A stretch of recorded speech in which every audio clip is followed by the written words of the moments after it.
नमस्कार। दूरदर्शन देखने वाले सभी दर्शकों का हार्दिक स्वागत और अभिनंदन। मैं आपके साथ बिपाशा पाल।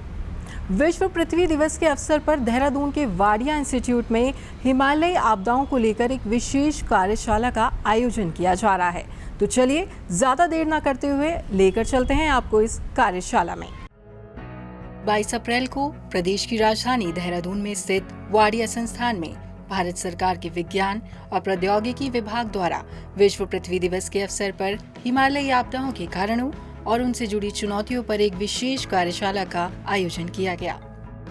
वाडिया इंस्टीट्यूट के निदेशक विनीत कुमार गहलोत, पद्मश्री और वाडिया इंस्टीट्यूट के पूर्व निदेशक VC Thakur, rear admiral Om Prakash Singh Rana तथा एनडीएमए के सदस्य डॉक्टर दिनेश कुमार असवाल विशिष्ट अतिथि के रूप में मौजूद रहे। कार्यशाला का शुभारंभ दीप प्रज्वलन के साथ किया गया।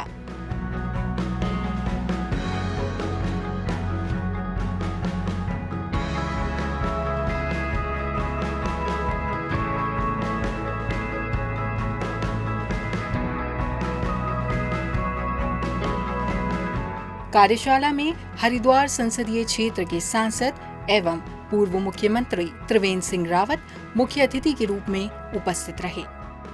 इस अवसर पर सभी अतिथियों का स्वागत किया गया।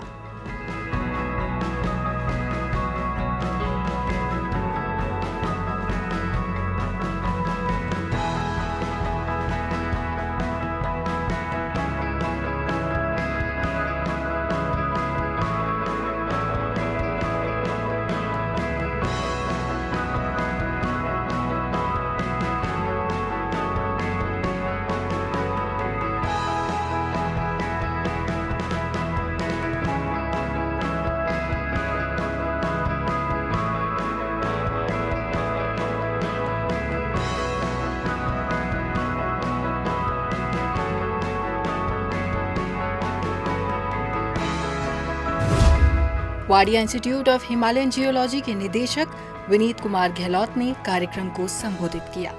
उन्होंने अपने संबोधन में कहा कि पृथ्वी लाखों वर्षों से अस्तित्व में है, लेकिन प्रश्न यह है कि क्या हम मानव इस पर सुरक्षित रूप से जीवित रह पाएंगे या नहीं। उन्होंने इस विषय पर विशेष रूप से चिंतन करने और पर्यावरण संरक्षण के प्रति अधिक जागरूक होने पर बल दिया। ये आज अर्थ डे है, तो उसके उपलक्ष्य में हम लोगों ने सोचा कि थोड़ा सा इसको थोड़ा और ऐसा करें जिसमें पॉलिटिशियंस और वैज्ञानिक और छात्रगण सभी लोग शामिल हों, आपस में इंटरेक्शन करें। और जो गैप अक्सर हम लोग देखते हैं कि साहब साइंटिस्ट लोग पॉलिटिशियन से क्या बात करते हैं, कितनी बात पहुंचती है, या जो जनरल पब्लिक है उसका क्या व्यूज़ हैं इन सब चीज़ों के बारे में। तो हमें लगा कि सबको एक साथ बैठाते हैं और तब ये कार्यक्रम उस वजह से हम लोगों ने आयोजित किया है। सांसद त्रिवेंद्र सिंह रावत ने भी कार्यक्रम को संबोधित किया। उन्होंने राज्य सरकार द्वारा पर्यावरण संरक्षण के लिए किए जा रहे प्रयासों का उल्लेख किया। हम लोगों ने जो एक शुरुआत करी थी उसमें मैं मिनिस्टर था और रिस्पना नदी के पुनर्जीवन के लिए हम लोगों ने एक शुरुआत करी थी। पर्यावरण के प्रति जागरूकता और जो नदियां आज हमारी विलुप्त हो रही हैं उनको लेकर के हम लोगों ने लगभग 67 दिन रिस्पना नदी में सफाई का अभियान चलाया था। और उसमें एफआरआई के जो बच्चे हैं जो वहाँ पर पढ़ रहे हैं, वहाँ पर जो वैज्ञानिक हैं, पर्यावरण से जुड़े हुए तमाम वैज्ञानिक, साधु संत और उद्योग जगत के लोग, हमने सबको उसमें इन्वॉल्व किया था और एक आह्वान किया था कि पॉलीथीन का तिरस्कार, प्रकृति को नमस्कार।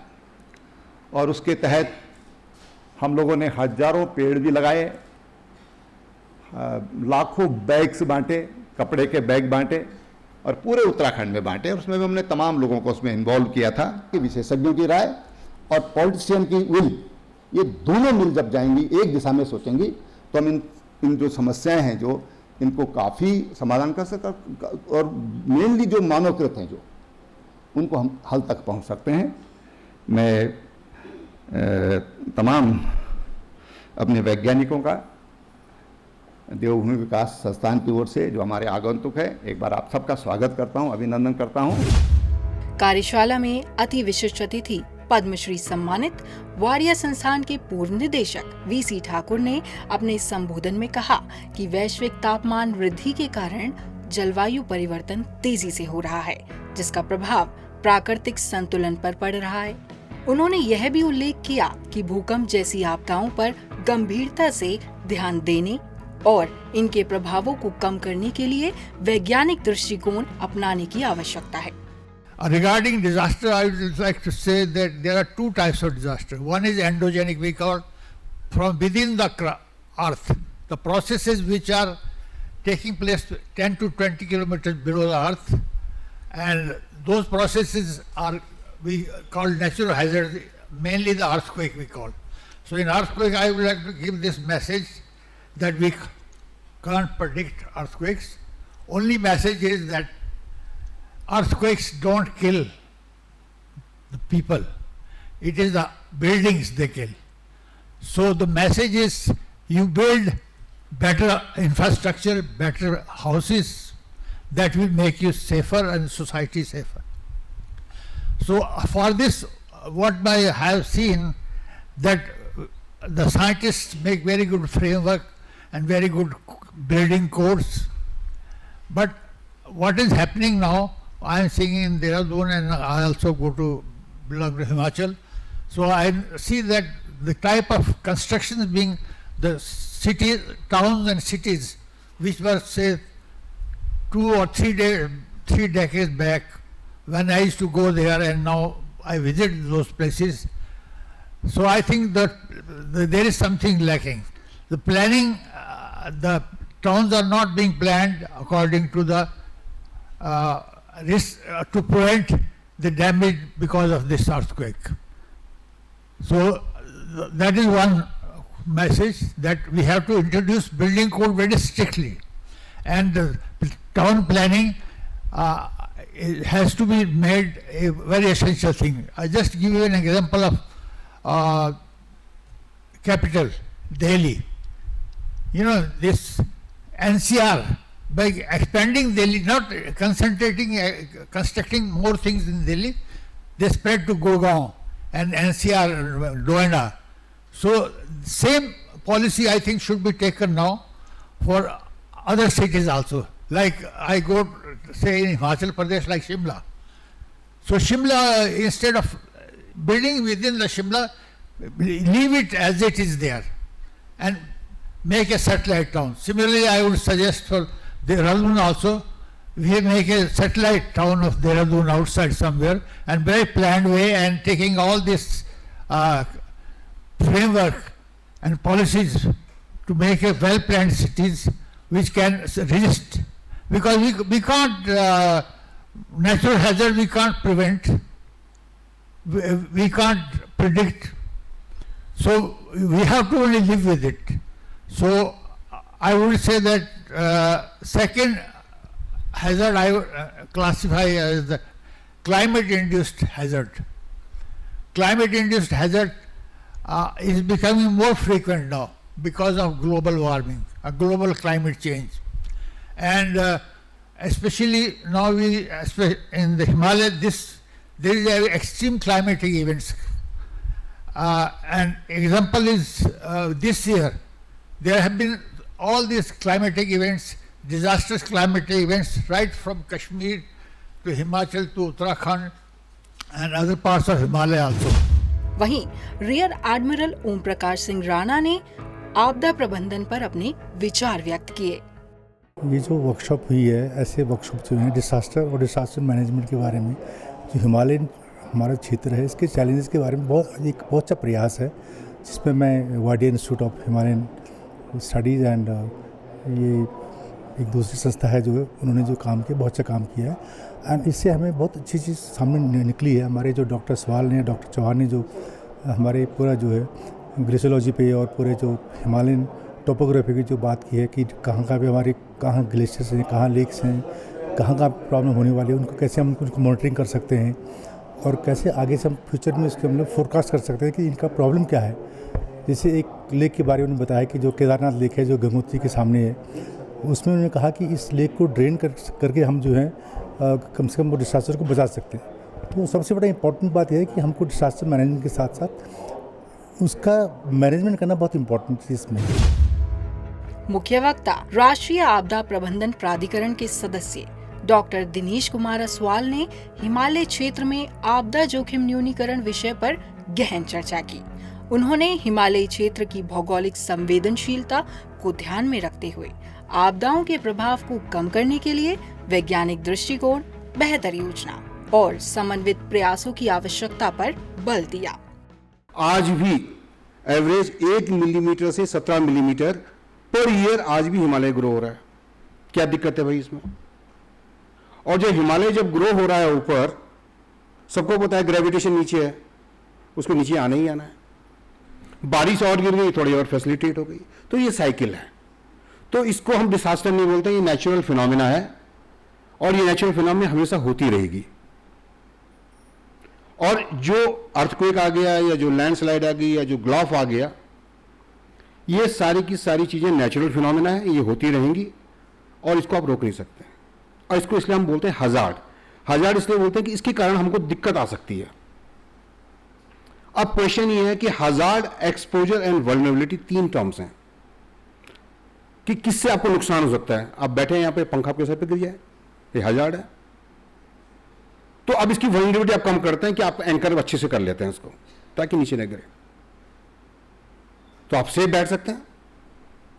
तो अगर आप अपनी कंस्ट्रक्शन को ऐसे ही बनाएं कि वो इन हजार्ड को टॉलरेट कर सके, तो कहां दिक्कत है? ठाकुर सर ने ठीक बोला कि अर्थक्वेक किसी को नहीं मारता, वो तो हमने मकान ऐसे बनाए जो हमको खुद मारता है। तो इसलिए जो साइंस और पॉलिसीज है, जैसे राव जी ने बताया कि इनका मर्जर सही होना चाहिए। ये बात भी सही है, इस कंट्री के अंदर साइंस बहुत हुई है, मैं साइंटिस्ट के बीच में बैठा हूं, लेकिन ये बात भी सही है कि एक ही ऑब्जर्व को, एक ही फिनोमेना को अगर 4 साइंटिस्ट और 5 साइंटिस्ट ने अलग अलग ग्रुप में स्टडी करी है, पांचों के रिजल्ट लगाएंगे आपको। और यही रीजन है कि साइंटिस्ट लोग आपस में बैठने में डरते हैं। इसलिए हम क्या करते हैं कि हम दूसरे डोमेन को ब्लेम कर देते हैं। ये देखो पॉलिटिशियन नहीं सुन रहे, हमने तो बहुत सारा डाटा इकट्ठा किया था। और इंडिया की साइंस में और ब्रिटिश और जो वेस्टर्न साइंस में यही डिफरेंस है। As a scientist you should be susceptible to the criticism, as a politician you should be susceptible to the criticism, as a citizen you should be susceptible to the criticism. हमको criticism पसंद नहीं है, और जब criticism पसंद नहीं है तो सारी चीजें क्योटिक होती हैं जिसका हम खामियाजा भुगतते हैं। तो आज जो है हमारा वर्ल्ड अर्थ डे है, और इस साल का जो मोटिव है वो बहुत अच्छा है, आवर पावर आवर प्लेनेट। जब हम आवर पावर की बात करते हैं, each of us is a very powerful person, each of us. हम हर एक आदमी एक हनुमान है, हम कुछ भी कर सकते हैं अगर ग्रीड ना हो तो। एंड आवर प्लेनेट, ये जो हमारी धरती है, इसको हमको बचाना तो नहीं कह सकते, इसके साथ हमको रहना आना सीखना चाहिए। राष्ट्रीय रिमोट सेंसिंग केंद्र के निदेशक डॉक्टर प्रकाश चौहान ने इस कार्यशाला में मुख्य वक्ता के रूप में अपने विचार व्यक्त किए। उन्होंने हिमालयी क्षेत्र में आपदा जोखिम न्यूनीकरण के लिए अंतरिक्ष प्रौद्योगिकी के उपयोग पर गहन चर्चा की। अपने संबोधन में डॉक्टर चौहान ने कहा कि सैटेलाइट आधारित तकनीक, रिमोट सेंसिंग और जियो स्पेशल डेटा के माध्यम से प्राकृतिक आपदाओं की समय पर पहचान और पूर्वानुमान संभव हो पाया है।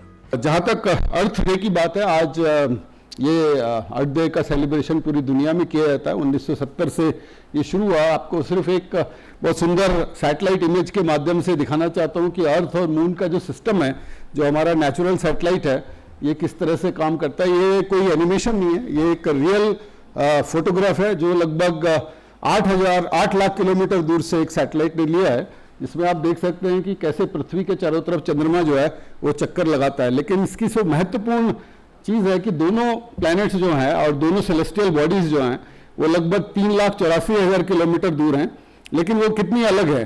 पृथ्वी जो है, जिसको ब्लू प्लैनेट बोलते हैं, वो उसका एक डिस्टिंक्ट कैरेक्टरिस्टिक्स है और उसी के से लगभग 3,84,000 किलोमीटर दूर चंद्रमा है, वो पूरा ग्रे बॉडी है। सोलर सिस्टम में मैं दूर नहीं जाना चाहता हूँ, लेकिन महत्व जो इस इमेज का मैसेज है वो ये है कि एक ये ऐसा यूनिक प्लैनेट है पूरे सोलर सिस्टम में और अपने नेबरहुड में, जो कि लाइफ को सपोर्ट करता है और जहाँ पानी का भंडार है और पानी यहाँ सब फॉर्म में है, लिक्विड फॉर्म में है, सॉलिड फॉर्म में है, वेपर फॉर्म में है। और लाइफ जो है, हम स्पेस साइंटिस्ट सब जगह लाइफ ढूंढने की कोशिश कर रहे हैं, मार्स में ढूंढने की कोशिश कर रहे हैं, चंद्रमा पर ढूंढने की कोशिश कर रहे हैं। अब हमारा वीनस का भी एक मिशन जाने वाला है, लेकिन कोई सिग्नेचर लाइफ का मिला नहीं है। सो लाइफ है वो सिर्फ पृथ्वी पे है, तो इसलिए पृथ्वी एक अमूल्य धरोहर है। और जैसा कि गहलोत जी ने कहा, पृथ्वी को बचाने की ज़रूरत नहीं है, हमें अपने आप को बचाने की ज़रूरत है, और वो भी अपने आप को अपने आप से बचाने की ज़रूरत है, क्योंकि ज़्यादातर पृथ्वी पे होने वाले जो एडवर्स इफेक्ट हैं उसका कारण ह्यूमन्स ही हैं। दूसरे प्राणियों का तो कोई गिनती ही नहीं है और उनका बेचारों का कोई दोष भी नहीं है, वो तो हमारे कर्मों का भुक्तभोगी है। तो आज इस अर्थ दिवस के अवसर पर हमें ये बात याद रखनी चाहिए कि हम चाहें जहाँ भी एक्सप्लोरेशन करने का कोशिश करें, जाने की कोशिश करें, पृथ्वी एक ऐसा प्लेनेट है जो हमारा घर है, और इसके अलावा अभी दूर दूर तक कई हजार सालों तक शायद कोई और जगह नहीं है जहाँ पर हम बस सकें। इस कार्यशाला ने न केवल जागरूकता बढ़ाने का कार्य किया, बल्कि भविष्य में सुरक्षित और संतुलित विकास की दिशा में महत्वपूर्ण मार्गदर्शन भी प्रदान किया।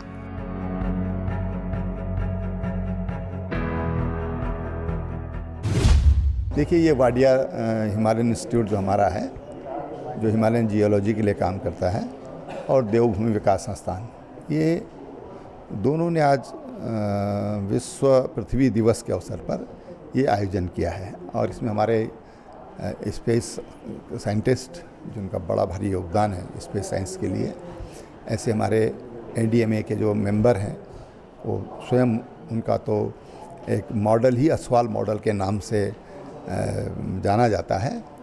और जो हमारे यहाँ के डायरेक्टर हैं वाडिया के, मिस्टर गहलोत, ऐसे तमाम और भी यहाँ पर तमाम ऐसे साइंटिस्ट यहाँ पर जो प्रोफेसर्स हैं वो यहाँ पर हैं।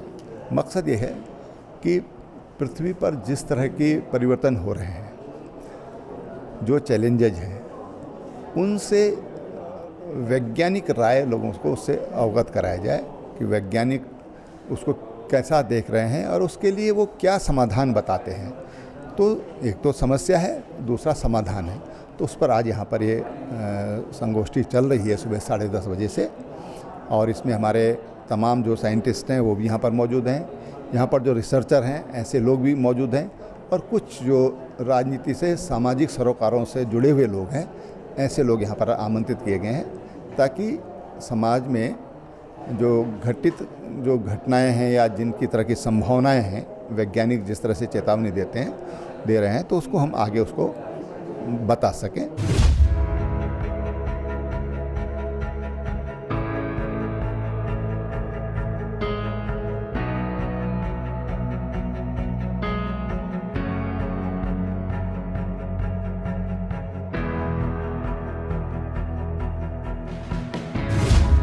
तो दर्शकों, उम्मीद करते हैं हिमालयी आपदा को लेकर हुई ये कार्यशाला आपके लिए और हमारे लिए लाभकारी साबित होगी। फिलहाल के लिए हमारी पूरी टीम को दीजिए इजाज़त। नमस्कार।